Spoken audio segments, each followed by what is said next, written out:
you're zeroing in on the all-time scoring record, needing fewer than, what, 500 points to get there. When you think back to that first NBA bucket you had, what goes through your mind?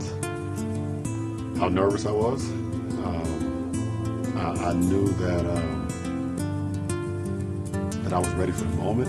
I knew that I belonged in the greatest league in the world, but I didn't know what to expect. And I was just super nervous. I didn't know how my first bucket was going to come. I didn't know how it was going to be a layup or a free throw. I was hoping it would be a layup, but it ended up being a baseline jump shot fadeaway by our bench, and actually a kind of difficult shot too. But I was just so nervous with excitement, nervous with I don't want to fail, I don't want to let people down. Just proud that I was able to accomplish one of my goals, to be a part of the NBA. Kareem Abdul-Jabbar had 6 NBA MVPs, 6 championships, yet he'll still often sign sports memorabilia with the number 38,387. Among all your accomplishments, where will the scoring title rank? I don't know. I don't know because I have not set out to do that. It wasn't like a goal of mine when I entered the league. Making an all-star team, being Rookie of the Year, being first team All-NBA, first team on defense, winning a championship for sure, being an MVP of the league. For both of those? Yeah.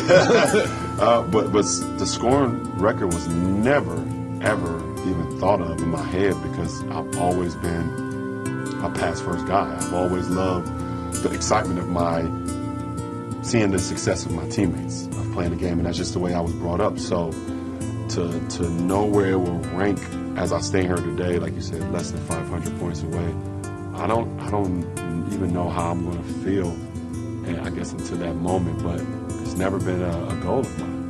You yourself have said you're not a scorer, but doesn't this have to tear a hole in that argument if you get the record or when you get the record?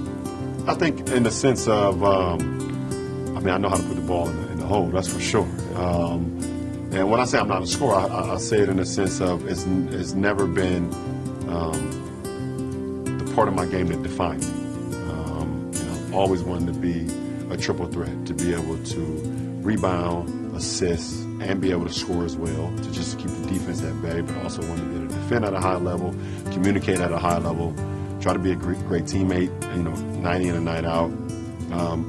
But there's an argument to it, when you look at, how long this record has stood, and the great Kareem of being able to accomplish something like that. So, but it won't be for me to discuss because I've never felt that way. So Kareem obviously had the signature skyhook. When fans picture LeBron James as an offensive threat, they close their eyes. What should they be picturing? Wow. I don't know, because it's not like I have a signature one-leg Dirk fadeaway or a Pat Michael Jordan fadeaway or a Kareem skyhook, or a dream shake. I've been able to,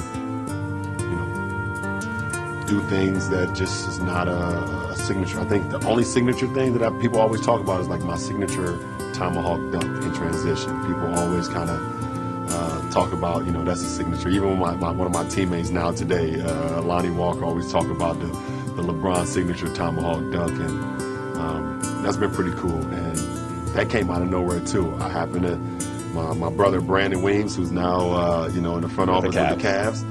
He got a steal versus Oak Hill my senior year and threw it to me. And on national television, I was just living in the moment and did that dunk, and it became a signature of mine. The Akron Hammer, right? Yeah. So getting back to Kareem, you guys have so many links from mythical high school careers to social justice, consciousness, time with the Lakers, and now the scoring record. Where's your guys' relationship stand these days? I think in the sense of just the correlation. Like you're saying, being high school phenoms to doing the things that we did off the floor, for the betterment of our people, to wearing a Lakers jersey and trying to carry on that legacy that Dr. Buss and so many great people set out for. And then, you know, being a part of this conversation with the scoring record. That's the relationship, that's the conversation that we will kind of always be linked. When you break the record, knock on wood somewhere, Right. who will be meaningful for you to see in the arena that night? My family.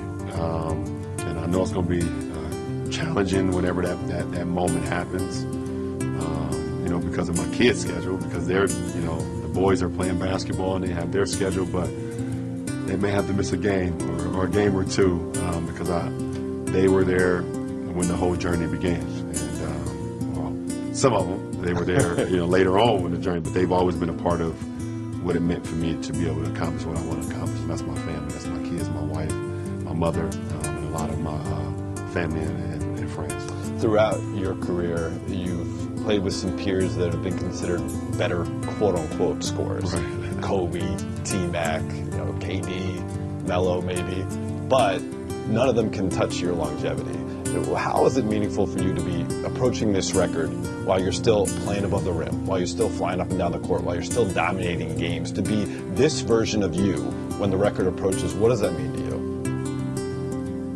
It means a lot in the sense of me always preparing my body, always preparing my mind to be at my best. And to be able to go out and still be a focal point of my opponent's scouting reports lets me know I'm still playing at a high level, and I want to continue to play at a high level. I want to continue to play at a championship level and still be respected every time I touch the floor as a threat throughout the whatever minutes of my playing. If it's 25 minutes, if it's 35 minutes, if it's 45 minutes, every time I'm on the court, I'm always viewed as a threat. That means a lot to me in the sense of how I just prepare myself to go out and play. You've been a threat for 2 decades now. I want to do a quick hitter, just thinking back to some of your most memorable regular season buckets. When I say your time as a Cavalier, what stands out? My most memorable bucket will probably be Game 2 of the Orlando Magic series. We were up big in that game, and they came back once again and took the lead. And at the end, I remember the late great Craig Sager sitting on right there, like in the corner, ready to interview the Orlando Magic.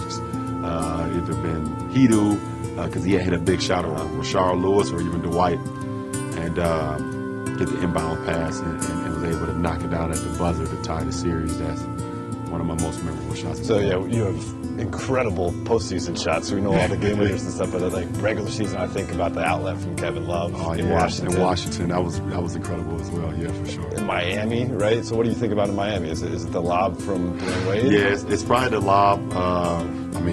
The lobs from D Wade, but also when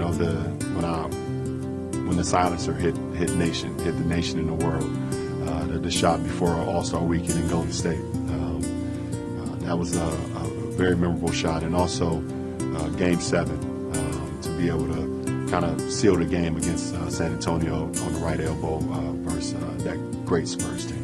And now with the Lakers, what are some of the shots that come to mind? I think about a historic shot in a way playing in the Orlando bubble against the Clippers, getting the game winner. Yeah. The NBA bringing sports back to society. What are the things that stand out? Yeah, absolutely. I mean, I've hit so many memorable shots here as a Laker, but that's one of them, Dave. You saying it just, the world was going through so much, and sport in general has always been an escape. It's always been a place for joy and comfort and laughs, and you're down some days and then your team play again and you're up the next day. So for us to be able to bring the game back to the bubble and hitting the game winner versus the Clippers, that was big time. Also, hitting those big time shots versus Denver in the Western Conference Finals to be able to seal that series in that fourth quarter. That was a very memorable moment for myself. How do you think you've evolved as a scorer?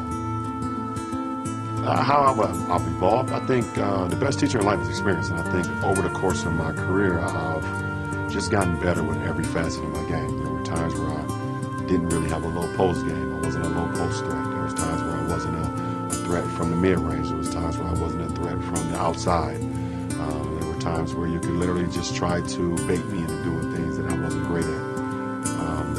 I've evolved into where I do what I want to do on the floor, you know, and I take the shot that I want to take. I'm able to use my ability to read coverages because I've seen them all for the betterment of not only myself, but for more importantly, my teammates to succeed. So I've learned a lot over the years.